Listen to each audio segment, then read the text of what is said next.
ሰላም ውድ አድማጮቻችን፣ መድፈኞቹ አልተቻሉም። እንግዲህ እግር ኳስ በመጨረሻም ማይክል አርቴታ ይህ ስብስብ በኤምሬትስ ዘመን የእንግሊዝ ፕሪሚየር ሊግ ሊመለስ ይመስላል። ውድ አድማጮቻችን፣ ለአርሰናል የተለየ ትርጉም የነበረው ለማይክል አርቴታ በደስታ ሲቦርቅ የታየበት ምሽት ነበር። ታዳጊው ማክስ ዳውንማን የጎሎቹ ምንጭ እሱ ነበር። ቪክቶር ዮኬሬስ የፈረመው ለነዚህ ጨዋታዎች ነውና በትክክለኛው ሰዓት ትክክለኛውን ጎል ማስቆጠር ችሏል። ለመድፈኞቹ ዛሬ 2 ድል ነው። አርሰናል ማሸነፉ፣ ማንቸስተር ሲቲ ነጥብ መጣሉ፣ የነጥብ ልዩነቱ ወደ 9 ከፍ ብሏል። አርሰናል በሚገርም ሁኔታ ከወልቭስ ጋር አቻ ሲወጣ ነገሮች ሁሉ ከአርሰናል እጅ ወጡ ይመስል ነበር። አሁን ግን ነገሮች ሁሉ ወደ ትክክለኛ ቦታቸው እየተመለሱ ይመስላል። አስደናቂ ድንቅ ብቃት፣ የብራይተኑ የ1-0 ድል፣ የኤቨርተኑ የ2-0 ድሎች፣ ከዛ ውጭ ደግሞ የተቃራኒ ቡድን ምንም ጎል ሳያስቆጥርባቸው ይህ የመከላከል ቅርጽ ባለፉት ዓመታቶች ውጤታማነቱን ዘንድሮም እንደቀጠለ ነው። ታዲያ የገብርኤልና የሳሊባን የመከላከል ቅርጽ በዴቪድ ራያ አስደናቂ የግብ ጠባቂ ፐርፎርማንስ፣ በካላፊዮሪ አስደናቂ የሆነ የስኮርፒዮን መከላከል አርሰናል ዛሬ ነጥብ ይዞ ወጥቷል። ዌስትሃምን የገጠመው ማንቸስተር ሲቲ በተከታታይ በዌስትሃምና በኖቲንግሃም ፎረስት አቻ ወጥተዋል። ከማድሪዱ ሽንፈት በኋላ አርሰናሎች በቀጣይ ፈተናቸው የሚሆነው ሊቨርኩሰንን በሜዳቸው የሚያስተናግዱበት የአውሮፓ ቻምፒዮንስ ሊግ ጨዋታ ይኖራል። በመቀጠል ደግሞ ከማንቸስተር ሲቲ ጋር በካራቦ ካፕ የሚጫወቱ ይሆናል። መድፈኞቹ ከ1992-93 በኋላ የካራቦ ካፕ ዋንጫን በማሸነፍ የመጀመሪያ ዋንጫቸው ለማድረግ የሚፋለሙ ይሆናል። ባየር ሌቨርኩሰኖች ዛሬ በጥሩ ሁኔታ በድንቅ ፉክክር ከባየርን ጋር ተጫውተው 1-1 ወጥተዋል። ነገር ግን ባየርን ለረጅም ደቂቃዎች በ10 ተጫዋች ነበር የተጫወተው። የመጨረሻ ደግሞ በ88ኛው ደቂቃ በ9 ተጫዋቾች እንዲጫወት ተገዶ ነበር። መድፈኞቹ ማክሰኞ ምሽት የሚደረገው ይህ የአውሮፓ ቻምፒዮንስ ሊግ ጨዋታ የሚጠብቃቸው ይሆናል። ከዛ በፊት ግን ይህ ስብስብ በማክስ ዳውንማንን ሂደቶች ተመርኩዞ አርሰናል የዋንጫ ሂደቱን ካለፉት 22 ዓመታት በኋላ ውጤታማነቱን መልሶ የሚያገኝ ይመስላል። አሁን ነገሮች በሚገባ ወደ አርሰናል አቅጣጫ እያደሉ ይገኛሉ። መድፈኞቹ በሚቀጥሉት ጊዜያቶች ከባባድ ጨዋታዎች ይጠብቋቸዋል። ነገር ግን የሲቲን ያክል አይደለም። ሲቲ በተቀሩት ጨዋታዎች ሲቲ የሚቀሩት አሁን 8 ጨዋታዎች ነው የሚሆኑት። 8ቱ ጨዋታዎች ከባድ ናቸው ማለት የሚቻል ነው የሚሆነው። አርሰናል 7 ጨዋታዎች ይቀሩታል። አርሰናል ከሚቀሩት ጨዋታዎች 3ቱ ከሜዳ ውጭ፣ 4ቱን በሜዳው ነው። ማንቸስተር ሲቲ ደግሞ ከሚቀሩት 8ቱ ጨዋታዎች 4ቱ በሜዳው፣ 4 ከሜዳ ውጭ ነው የሚሆነው። ጠንካራ ፉክክር የሚደረግባቸው ይሆናል ተብሎ ይታሰባል። ማክስ ዳውንማን ዛሬ ተቀይሮ ሲገባ በሚገርም ሁኔታ 2-3 ነጥቦች ሲነሱ ነበር። ስለ ጨዋታው ውድ አድማጮቻችን፣ እንግዲህ ይህንን ተጫዋች ማይክል አርቴታ ሲቀይረው ይህ ታዳጊ ከ2 ዓመታት በፊት አርሰናል በእንግሊዝ ፕሪሚየር ሊግ ተፎካካሪ በነበረበት ዓመት ገና በ14 ዓመቱ ከዋና ቡድን ጋር አብሮ ትሬኒንግ መስራትን ጀምሯል። ስለዚህ እኛንን እንጂ ብዙዎቹ በተለይ ደግሞ በዚህ ውድድር ዓመት እንኳን ብዙዎቻችን በእግር ኳስ ሜዳው ላይ ሲጫወት አይተነዋል። የጀመረው በተለይ በአርሰናል በወዳጅነት ጨዋታ ከኒውካስትል ጋር በሲንጋፖር ባደረገው ላይ በጥሩ ፐርፎርማንስ ጆሊንግተንን ሲያልፈው አይተን ነበር፣ ፍጹም ቅጣት ምት ሲያሰጥ። ታዲያ ከዛ በኋላ በውድድር ዓመቱ 2 ጨዋታዎች ላይ ሲሳተፍ አይተነዋል። በሊቨርፑል ጨዋታ በአንፊልዱ ተቀይሮ ገብቷል። በጥሩ ሁኔታ የሆነ ያክል ሙከራዎችን ሲያደርግ ነበር። በሌላ ሁኔታ ደግሞ ይህ ተጫዋች ያለው ክህሎት፣ አቅሙ በጣም ጥሩ ፐርፎርማንስ እንደሆነና ጫናዎችን መቋቋም መቻሉ የሚያስደንቅ ነበር። ጉዳትን አጋጥሞት ነበር። አሁን ከጉዳት ተመልሶ ነው እንግዲህ 16 ዓመቱ ላይ ይገኛል። 16 ዓመት በትክክለኛ ቀኑን 74 ቀናት በእንግሊዝ ፕሪሚየር ሊግ ላይ ጎል በማስቆጠር ታዳጊው ተጫዋች ሆኗል። ውድ አድማጮቻችን፣ በሰፊ ልዩነት ነው ሪከርዱን ያሻሻለው በ200 ቀናት። ከዚህ በፊት እንግዲህ ጄምስ ቫን ሄን የኤቨርተኑ ተጫዋች ማለት ነው 16 ዓመት ከ270 ቀናት ይህንን ሪከርድ ይዞት ነበር። ከዛ በኋላ እንግዲህ ሚልነር፣ ዋይን ሩኒ፣ ኒጎሞሃ የሚነሱ ነው የሚሆኑት። እንግዲህ አርሰናሎች ኤቨርተንን ሲገጥሙ ውድ አድማጮቻችን፣ በአርሰናል እና በኤቨርተን ጨዋታ መካከል እንግዲህ ኤቨርተን ከ10 ቀናት በፊት ነው የእንግሊዝ ፕሪሚየር ሊግ ጨዋታን ያደረጉት። አርሰናል ከዛ በኋላ ማነስፊልድን ኤፍኤ ካፕ አሸንፈዋል። ባየር ሊቨርኩሰን ጀርመን ድረስ ሂዶ አቻ ወጥቷል።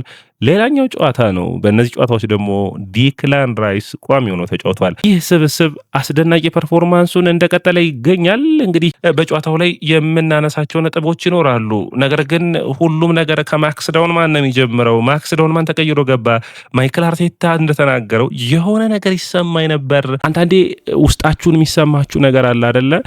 ገት ብሎ የገለጸው በጣም በሚገርም ሁኔታ በደስታ የሆነ ነገር እንደሚያደርግ ተጫዋቹን አምኖታል። ከዛ ውጭ ብዙ ጊዜ ብዙ ነገሮችን ያደርጋል አለ። በተለይ ደግሞ ያነሳው ከነዚህ በዓለም ላይ ካሉ ምርጥ ተከላካዮች ገብርኤል እና ሳሊባ ፊት ነው እነዚህን ድርጊቶች የሚያከናውነው። ስለዚህ ሌሎች ቡድኖች ሊከብዱት አይችሉም። በሚገባ መፋለም የሚችል ነው። ጫናዎችን መቋቋም የሚችል ነው።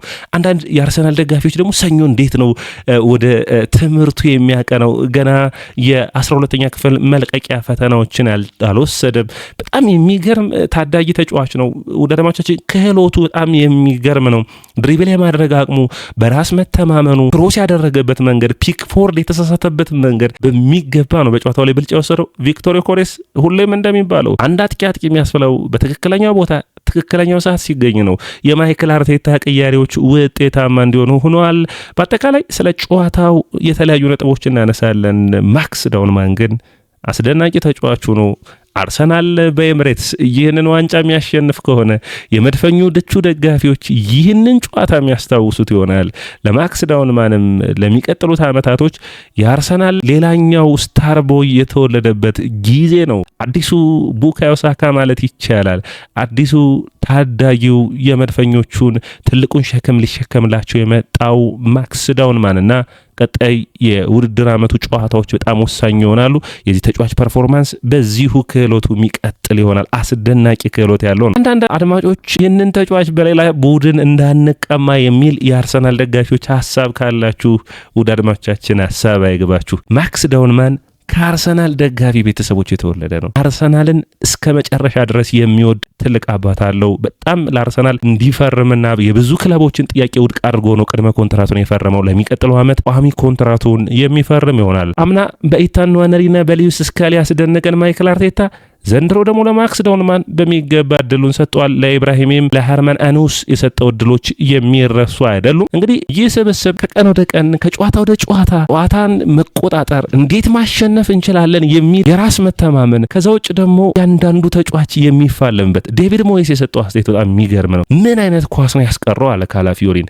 የማክኒልን ኳስ ማስቀረቱ እኮ አይደለም ወዳጆቻችን፣ ያስቀረበት መንገድና ቡድኑ ምኑን ነገር ሰውነታቸውን ሜዳ ላይ ማስቀመጥ የሚችሉ ነው። በባየር ሊቨርኩሰኑ ጨዋታ ገብርኤል ማጋሌስ ራሱን ነበር ሰጥቶ ኳሱ ደረቱን መጥቶ ሲወጣ ያያችሁ። ካላፊዮሪ በስኮርፒዮን ነው ኳሱን ያቆሙ።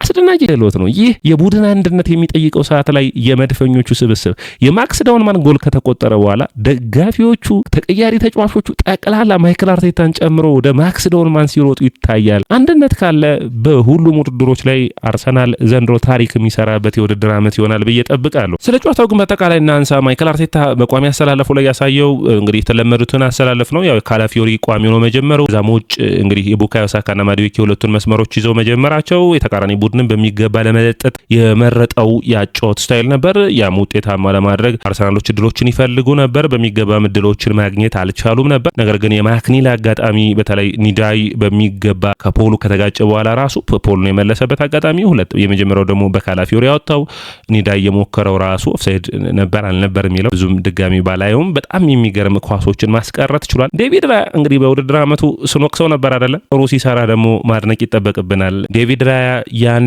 የሰንደርላንዱን አጋጣሚ እንደወቀስ ነው ሁሉ አሁን ደግሞ በምርጥ ፐርፎርማንስ እነዚህን ጨዋታዎች አርሰናልን በሚገባ እየታደገው ይገኛል። የሚን ኳሶችን በተረጋጋ ሁኔታ የሚከላከልበት መንገድ ውጤታማ የሚያደርገው ነው የሚሆነው።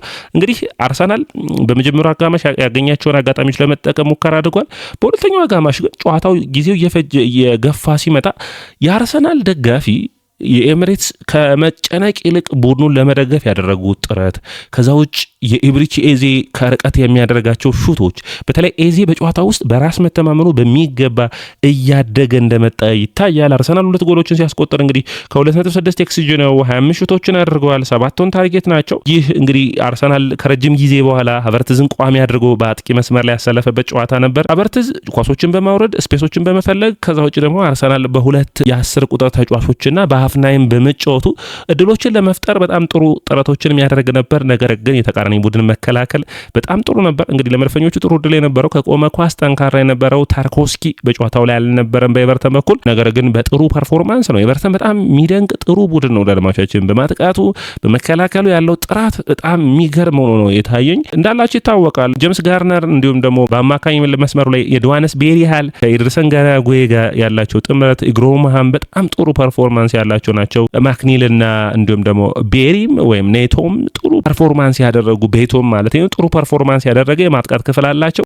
ኒዳይ ነው እንግዲህ በጣም ጥሩ ፐርፎርማንስ ካላቸው የመስመር ተጫዋቾች ውስጥ አንዱ ነው። ታዲያ በሚገባ መከላከል እንችለዋል። በማጥቃቱ ረገድም ውጤታማ ነበሩ። ነገር ግን አርሰናል አሁን የሚያቆመው የቡድን መንፈሱና ወኔው የተለየ ብቃት ላይ ቡድኑ እንዳለ የሚያሳይ ይመስለኛል። ወዳድማቻችን እንግዲህ አርሰናል ቡድኑ በአጠቃላይ የመፋለም ፍላጎቱ ውጤቶችን ለማምጣት የሚጥርበት መንገድ እግር ኳስ በጨዋታ የመጨረሻዎቹ ደቂቃዎች ውስጥ ጎሎችን እያስቆጠርክ ውጤታማ ስትሆን በጣም አስፈላጊ ነገር ነው።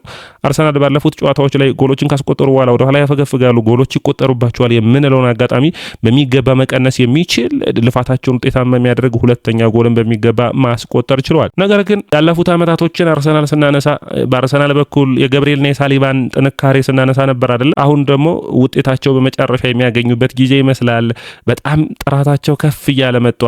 ሞስኬራ ገባ በጨዋታው በሚገባ ሽፋኖችን ሰጥቷል። እንግዲህ ቤን ዋይት ሙሉ በሙሉ የመዳን ሁኔታ ይጠበቃል። በተለይ በመስመሩ ረገድ አርሰናልን በሚገባ ማገዝ የሚችል ተጫዋች ነው የሚሆነው። እንግዲህ አርሰናል አርቴታ ይህንን ስብስብ በእምነቱ ሙሉ በሙሉ ቡድኑን ውጤታማ ለማድረግ ያለበትን ጫና ታያላችሁ። ማይክል አርቴታ በሚገልጸው የደስታ አገላለጹ እንኳን እንዴት ምን ያክል ጫና ላይ ቡድኑ እንዳለ የሚያሳይ ነው። አጠቃላይ እንግዲህ አርሰናል ወሳኙን 3 ነጥብ ወስዷል። ፕሪሚየር ሊጉን በ9 ነጥብ እየመሩ ይገኛሉ። እንግዲህ አርሰናል በየካቲት ወርና በመጋቢት ወር ያሉትን ከባባድ ጨዋታዎች የሚያጠናቅቅ ከሆነ በግንቦት ወር 4ቱ ጨዋታዎች ቀለል ያሉ እንደሚሆኑ ይጠበቃሉ። እንግዲህ ቀሪዎቹን ጨዋታዎች በአርሰናል በኩል በምታዩበት ጊዜ አርሰናል እንደ ቡድን የሚቀረው ጨዋታና አሁን እንደ ቡድን አርሰናል በአጠቃላይ በሁሉም ውድድሮች ማለት ነው እየተፎካከረ ይገኛል። በተለይ ቀጣይ አሁን የቻምፒዮንስ ሊጉን ውጤት የሚያሳምር ከሆነ ወደ ቀጣይ ዙር የሚያልፍ ከሆነ ቦዶ ግሊምት የተሻለ ማለፍ እድል አለው።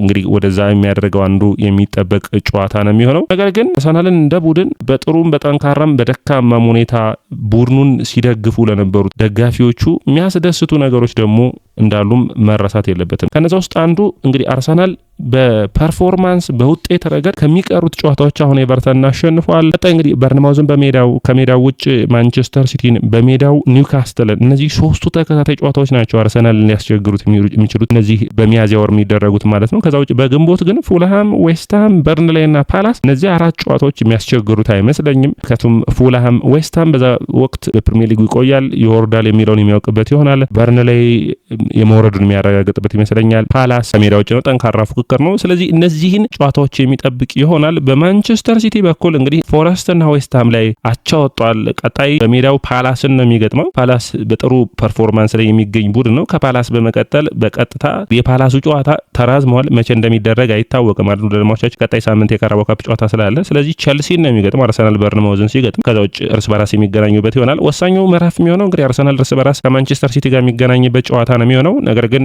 በቸልሲ ጨዋታና አርሰናል በርንማውዝን አሸንፎ በቸልሲን ማንቸስተር ሲቲ ከሜዳቸው ውጭ በሚገጥሙበት ጨዋታ ላይ የሚመጣ ውጤት በጣም ወሳኝ ጨዋታ ይሆናል ብዬ አስባለሁ። በዛ ጨዋታ ላይ ለምሳሌ አርሰናሎች መሪነታቸውን ወደ 12 ነጥብ ከፍ የሚያደርጉ ከሆነ የእንግሊዝ ፕሪሚየር ሊግ አርሰናል ከማንቸስተር ሲቲም ሳይጫወት ኦልሞስት የመጠናቀቅ ዕድሉ ሰፊ ነው። ከዛ በመቀጠል ማንቸስተር ሲቲ ጋር አቻ ቢወጣ በቂው ነው የሚሆነው። ውድድማቻችን ቀሪውን የማንቸስተር ሲቲም ቢያሸንፍ እንኳን አርሰናል 2 ተሸንፎ ማንቸስተር ሲቲ ቀሪዎቹን ሁሉ ጨዋታዎች የማሸነፍ ግዴታ አለበት። ማንቸስተር ሲቲን እንግዲህ ለማቅረቢያ ያክል የሚቀሩት ጨዋታዎች ከአርሰናል ከገጠመ በኋላ በርንሌይን ከሜዳ ውጭ ተርፎ ሞሬዳል ኤቨርተንን ከሜዳ ውጭ ይጫወታል። ብሬንፎርድ በሜዳው ነው። ከዛ ውጭ በበርንማውዝን ከሜዳ ውጭ በቪታሊቲ ስታዲየም አስቶን ቪላን በሜዳው የሚገጥም ይሆናል። አስቶን ቪላና ቼልሲ በፕሪሚየር ሊጉ ላይ ጠንካራ ተፎካካሪ ስለሆኑ ነጥቦችን ይወስዱበታል ተብሎ የሚታሰብ ነው የሚሆነው። ወደ አድማጮቻችን ይህ ያያ ስፖርት ነው። ያያ ስፖርትን ላይክ፣ ሼር፣ ኮሜንት፣ ሰብስክራይብ ማድረጋችሁን አትርሱ።